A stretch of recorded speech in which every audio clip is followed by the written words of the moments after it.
ইল্লাল্লাহ লা ইলাহা ইল্লাল্লাহ লা ইলাহা ইল্লাল্লাহ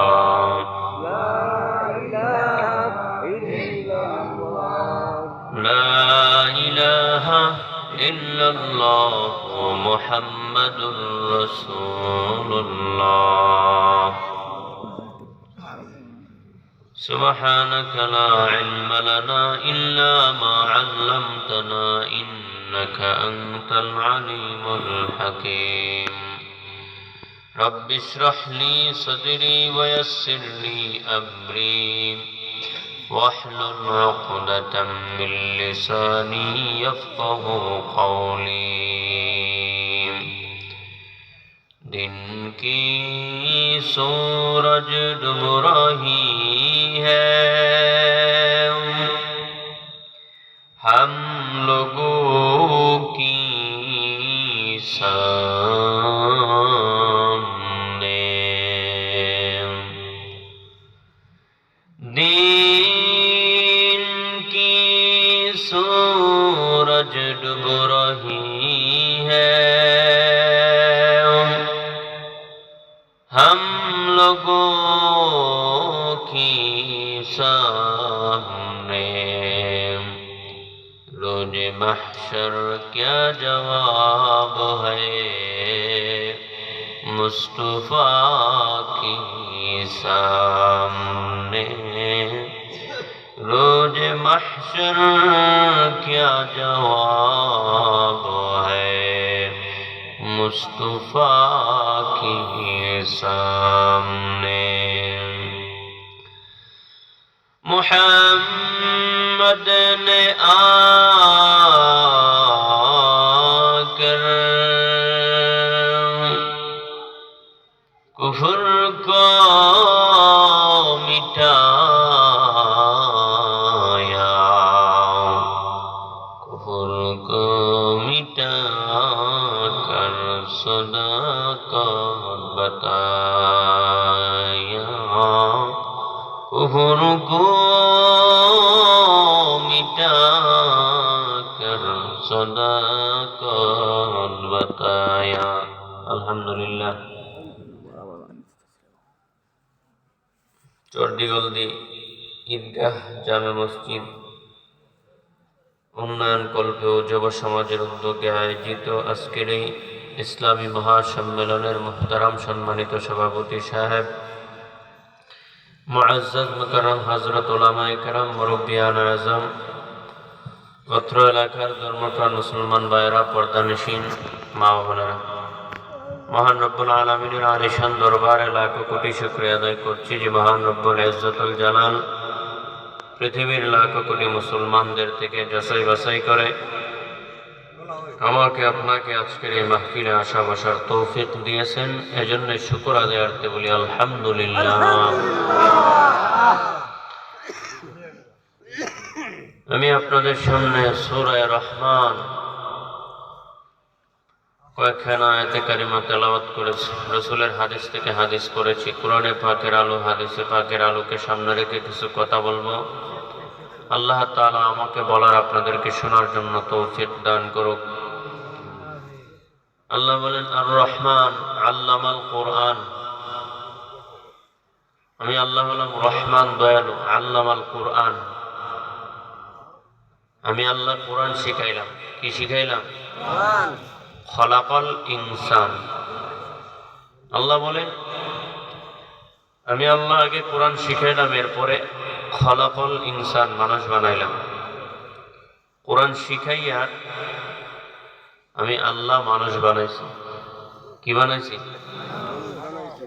কোরআন শিখাইয়া আল্লাহ বলেন মানুষ বানাইছি আপনার যুক্তি বলে না কোরআন শিখাইয়া মানুষ বানাই নাই যুক্তির নাম গোলামি না আল্লাহর কথা বুঝে আসুক আর না আসুক মানার নাম গোলামি পুরা আলোচনা শুনে বুঝে এরপরে কথা বলতে হবে কথা ঠিক কিনা আল্লাহ বলেন আগে কোরআন শিখাইলাম এরপরে মানুষ বানাইলাম তার মানে যারা কোরআন শিখে নাই এরা মানুষ হতে পারে নাই কোরআন শিখে নাই যারা তারা মানুষ হতে পারে নাই আল্লাহর কথা বুঝতেছেন আমার কথা? বুঝতেছেন?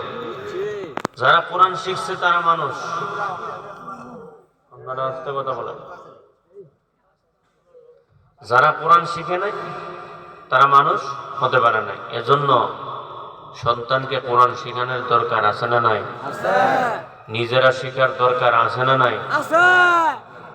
আল্লাহ বলেন নিজে জাহান্নামের আগুন থেকে বাঁচো, আহলকে বাঁচাও। ইয়া আইয়ুহাল্লাযীনা আমানু কু আনফুসাকুম ওয়া আহলিকুম নারা। এই মুমিন, নিজে জাহান্নামের আগুন থেকে বাঁচো, তোমার আহলকে বাঁচাও। قال النبي صلى الله عليه وسلم على كلكم راع وكلكم مسؤول عن رعيته। পয়গম্বর আরবি সাল্লাল্লাহু আলাইহি ওয়াসাল্লাম ইরশাদ করে, দুনিয়ার উম্মতেরা সাবধান সাবধান, তোমরা প্রত্যেকের দায়িত্বশীল হয়ে আছো। দায়িত্বের অবহেলার কারণে আল্লাহর কাঠগড়ায় দাঁড়াইয়া জবাব দিতে হবে। কেমন দায়িত্ব? সাহাবায়ে কেরাম বলেন, ও পয়গম্বর বোঝায় দেন কে কিভাবে কার দায়িত্বশীল হয়ে আছে। রহমতে আলম নবী বলেন, তোমার অধীনস্থ যারা আছে তুমি তাদের দায়িত্বশীল হয়ে আছো। স্বামীর ভূমিকায় আছো, স্ত্রী তোমার অধীনস্থ, তুমি তোমার স্ত্রীর দায়িত্বশীল হয়ে আছো। তোমার স্ত্রীকে জাহান্নামের আগুন থেকে বাঁচানোর দায়িত্ব তোমার। কার? প্রতিটা মানুষ দায়িত্বশীল হয়ে আছো। দায়িত্বের অবহেলার কারণে দায়িত্বের অবহেলার কারণে আল্লাহর কাঠগড়ায় দাঁড়াইয়া জবাব দিতে হবে। শুধু তাই নয়, প্রতিটা মানুষ আল্লাহর কাঠগড়ায় দাঁড়াতে হবে। এলাকার কমিশনার হয়ে আছো, এলাকার এমপি মন্ত্রী হয়ে আছো, তুমিও ওই এলাকার মানুষের ঈমান বাঁচানোর দায়িত্বশীল।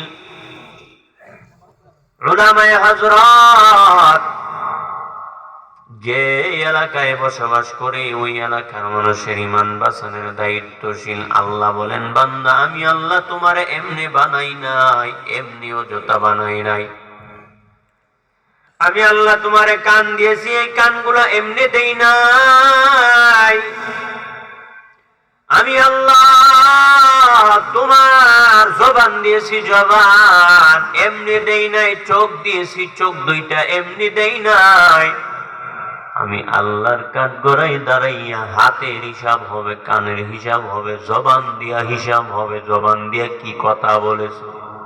এরে যুবক ভাই, কানের হিসাব আল্লাহর কাঠগড়ায় দাঁড়াইয়া দিতে হবে।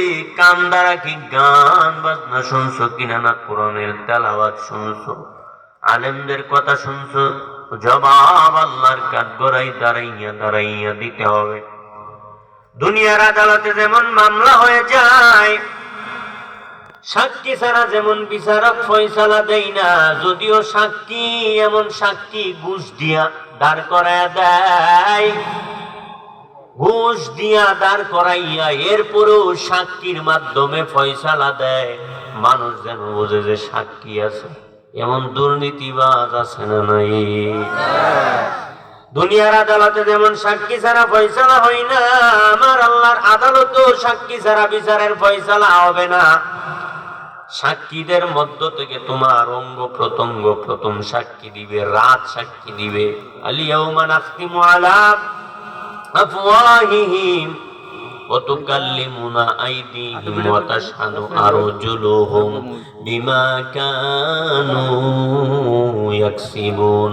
দোস্ত গুয়াত মাঞ্চনি দোসদিদা আম লব্য গুয়াত মাঞ্চনি বসিদা আম। ওই দিন হাত কথা বলবে, পা কথা বলবে, চক্ষু কথা বলবে।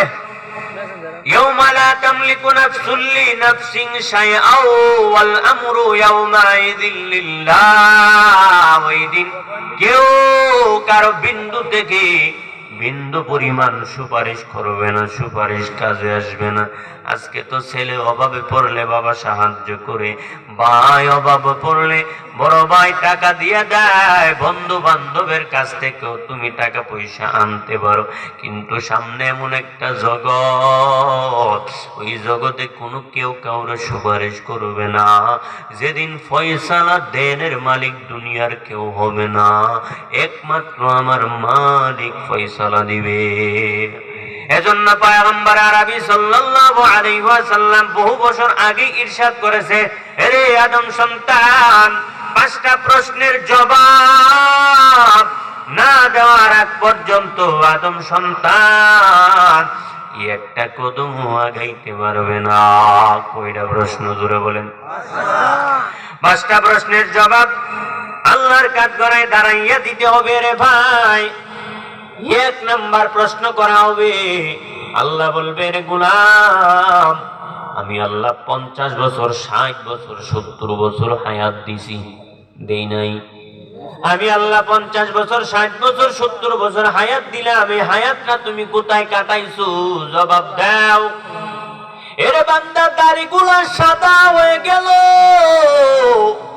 এখনো বৈশা শাস্টলে বৈশা টিভি দেখে, এমন আল্লাহর বান্দা সমাজে আছে না নাই? দাড়িগুলো সাদা হয়ে গেছে, এরপরও দুর্নীতি করে, হারাম খায়, মানুষের উপর জুলুম করে, অভাব নাই।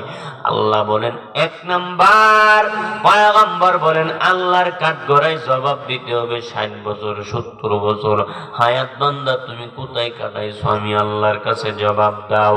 2 নাম্বার প্রশ্ন করা হবে, রে গোলাম, এ যুবক, তোমার একটা যৌবন কাল, আল্লাহ তোমারে যৌবন কাল দিয়েছিল, দেই নাই? এ যৌবন কাল কোথায় কাটাইছো? আল্লাহর কাঠগড়ায় দাঁড়াইয়া দাঁড়াইয়া যৌবন কালের হিসাব দিতে হবে। এ যুবক, এই যৌবনের হিসাব আল্লাহর কাঠগড়ায় দাঁড়াইয়া দিতে হবে। যৌবন কাল পাইয়া কোন মুরব্বীর উপর আক্রমণ করছো কিনা? আজকে তো যুবকরা দুর্বল পাইলে ফিরাইতে মনে আছে, ঠিক না বেটি? দুর্বল পাইলে দুর্বলের উপর আঘাত করে। আর সমাজের মুসলমান, একটা কুকুর যেমন নিরহা, একটা কুকুর পাইলে কুকুরের কামড়াইতে চায়, আর সমাজের যারা শক্তিশালী টাকাওয়ালা মাতাব্বরেরা আছে, এরা নিরহা মানুষ পাইলে কুকুর যেমন নিরহা কুত্তারে কামড়ায়, তারাও নিরহা কুকুরের মতো মানুষের খাইতে যায়, ঠিক কিনা? আরে আল্লাহর বান্দারা, ভালো করে শুনে নাও। 3 নাম্বার প্রশ্ন করা হবে, আমার মালিক জিজ্ঞাসা করবে, টাকা পয়সা কোথায় থেকে দিয়েছিলাম, কোথায় থেকে কামাই করছো? 5 তলা বানাইছো, 5 তলা বিল্ডিংটা যে বানাইছো, এটা কি সুদ ঘুষ খায়া দুর্নীতি করিয়া বানাইছো? এরে ভাই, কি লাভ হয়েছে? টাকা পয়সা দিয়া 20 তলা বাড়ি বানাইছো, কি লাভ? বাড়িওয়ালা তো বাড়ির মধ্যে থাকতে পারে নাই, কথা ঠিক কিনা? বাড়িওয়ালার তো খবর নাই, বাড়িতে অন্ধকার কবরের মেহমান হয়ে যাইতেই হবে। কই গেল বাড়িওয়ালা, কই গাড়িওয়ালা, কই রাজা বাদশাহ? এই জমিনে কত রাজা বাদশারা ছিল, এদের কবরের মধ্যে এখন গরু ছাগলে ঘাস খায়, তারা এবার কেউ নাই। এ কবরওয়ালা কই গেল? বাড়ি বিল্ডিং ওয়ালা টাকাওয়ালা মাতাব্বর, যে আপনাদের এই যে বাজারের মধ্যে দাঁড়াইয়া হুঙ্কার দিলে মানুষ তরতর করে কাঁপতো, এই পালবান গুলিও আজকে অন্ধকার কবরে। তুমি আর আমিও থাকবো না, আল্লাহর কাঠগড়ায় জবাব দিতে হবে, টাকা পয়সা কোথায় থেকে কামাই করেছো? 4 নাম্বার জবাব দিতে হবে, রে ভাই, আল্লাহ জিজ্ঞাসা করবে, রে গোলাম, আমি আল্লাহর দরবারে জবাব দাও, এত টাকা আমি আল্লাহ দিয়েছিলাম, এই টাকা পয়সাগুলি কোথায় তুমি বিলীন করেছো? আজকে যুবকরা ওয়াজের মাহফিল করে, আজকে যুবকরা মসজিদ মাদ্রাসা করে, আলহামদুলিল্লাহ। এ যুবক, তোমার মতো যুবক কত যুবক আছে আবার গান বাজনা করে, গানের কনসার্ট করে, আছে না নাই? হ্যাঁ যুবক ভাই, হিসাব দিতে হবে আল্লাহর কাঠগড়ায়, কড়াই গন্ডা 1 টাকা 1 টাকা করে আল্লাহর কাঠগড়ায় হিসাব দিতে হবে। 5 নাম্বার প্রশ্ন করা হবে, আল্লাহ জিজ্ঞাসা করবে, রে বান্দা, ও গোলাম, তুমি একটা মেধা দিয়েছিলাম, মেধা, এই মেধাটা পাইয়া মসজিদেও দৌড়াইলে, আবার হিন্দুরা যখন মূর্তি পূজা দেয় মন্দিরেও গেলি আবার মসজিদেও গেলি, এমন মুনাফিক আছে না নাই? মন্দিরে গিয়া মূর্তিরে ঠাকুর দেয়, পূজা করে, মূর্তিরে পূজা করিয়া আমার বড় গলায় কথা কই, ইমান ঠিক আছে। আরে বেটা, তোর ইমান ঠিক আছে, ইমান থাকলে ইমান ঠিক থাকতো, কথা ঠিক না বেঠিক? তো তুই ইমানই নাই। আরে এলাকার মুসলমান, আজকে বহু মানুষের ইমান নাই। ইমান যদি থাকতো তাহলে মাজারে গিয়া সাজদা দিতে পারতো না। এ মুমিন, আল্লাহরে বাদ দিয়া ভিন্ন কাউরে সামনেই মাথা নত করা যাবে না। আবার কেউ কেউ বলে যে দুর্গাই নাকি তারে রিজিক দেয়, দুর্গাই আসছে এজন্য সমাজে ফসল বাইরে গেছে, বলে কি বলে না? আরে মুসলমান, ইমান নাই, ইমান নাই। রাগ করছেন আপনারা? রাগ করছেন? রাগ করিয়া লাভ নাই, কারণ কোরআনে যা আছে, হাদিসে যা আছে, আমার কথা আমি বলিয়া দেয়। আপনি রাগ করলেই কি হবে আর না করলেই কি হবে? মুমিনের দল, একটু বোঝার চেষ্টা করেন, ইসলামটা একটু বুঝেন। আমরা তো আজকে ইসলাম বুঝতে চাই না, ইসলাম বুঝতে চাই না। আজকে বহু একদল আছে স্টেজে বৈশাই মদিনার ওই বিষয় হামায় দোয় জালালি মোরে, মদিনার ওই পাসপোর্ট হামায় দোয়। মাশাআল্লাহ, মারহাবা, আছে না নাই? কোরআনের কথা বলে না, হাদিসের কথা বলে না, ইসলামের কথা বুঝাইতে চায়। যদি রাগ করো, কিছু করার নয়, এরপরে বুঝে নেন আল্লাহর কাজ করায়। এলেম শিখছো, এলেম অনুপাতে আমল করছো কিনা জবাব দাও।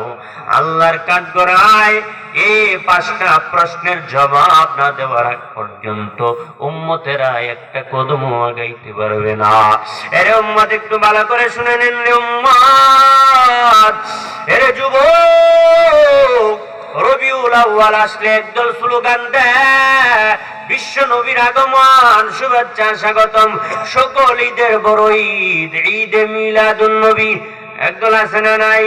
আরে ভাই, তোমার সাথে আমার কোনো দুশ্মনী নাই, কারণ তুমিও এক আল্লাহর গোলাম, আমিও এক আল্লাহর গোলাম। তোমার নবী এক, আমার নবী এক না ভিন্ন? তুমি যেমন কোরআন পড়া, আমিও কোরআন পড়ি, এদিক দিয়ে সমান, কোনো দ্বন্দ্ব নাই। তবে ভালো করে শুনে নাও, যেই নবীর পাগল হইয়া স্লোগান দিলা, ওই নবীর পাগল হইয়া আগে মাথার মধ্যে টুপি পরো, এরপরে দাড়িটা লম্বা করো, এরপরে 5টা ওয়াক্তে নামাজ পড়ো, এরপরে তুমি নিজেরে নবীর আশিক দাবি করো, আশিক দাবি করো। এগুলা বাদ দিয়া যদি বলো আমি নবীর আশিক, আমি বলবো তুমি নবীর আশিক না, তুমি আশিক হতে পারো না। তুমি কলম নিয়ে আসো, আমি 2 কলমে লেখা দিব। তুমি নবীর আশিক হতে পারো না, আমি তোমারে বদদুয়াও দিব না। একটাই বলার আছে, আল্লাহ আপনি আমার ওই বাইটারে হেদায়েতের দৌলত দান করুন। তুমি স্লোগান দেওয়ার না তো আমার সাথে কোনো তোমার দ্বন্দ্ব নাই। ভালো করে শুনে নে মুসলমান, ও যুবক, নবীর আশিক দাবি করো। তোমার মাথার চুলটা কেন বেদিনদের তরিকায় রাখছো? ওই মেসি খেলোয়াড় আছে না একজন যুবক, মেসি যেমনি গেঞ্জি পরিধান করে, যুবক ভাই ওইভাবে গেঞ্জি পরিধান করে। আর বহু মুরব্বী বাবারা আছেন, এদের খ্রিস্টানের স্টাইলে তার ছেলেটারে লালন পালন করে, আছে না নাই? মদিনাওয়ালার নবীর তরিকা নাই। সন্তানটারে নবীর তরিকায় লালন পালন করো। এজন্য সন্তানটারে কোরআন শিখাও। সন্তানটারে যদি কোরআন না শিখাও, তোমার অবস্থা কি হবে? কি হবে? আল্লাহ বলেন আর রহমান,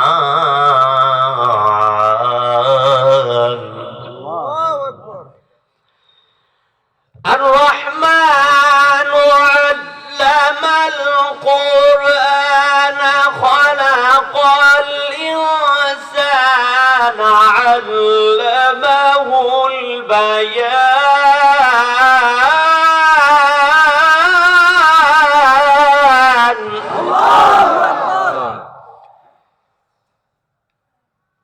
والشمس والقمر بحسبان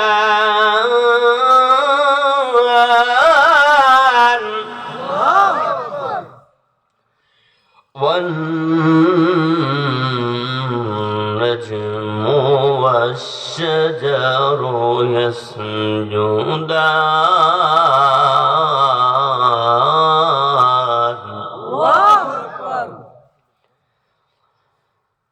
الرحمن علم القرآن خلق الإنسان علمه البيان الشمس والقمر بحسبان والنجم والشجر يسجدان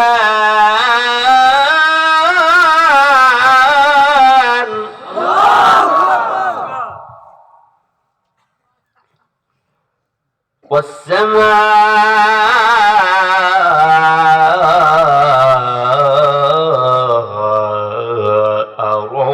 رفعها ووضع الميزان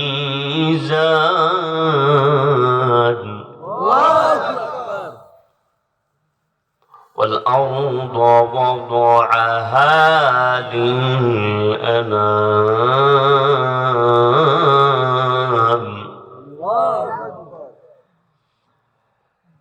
والسماء رفعها ووضع الميزان ألا تطغوا في الميزان وأقيموا الوزن بالقسط ولا تخسروا الميزان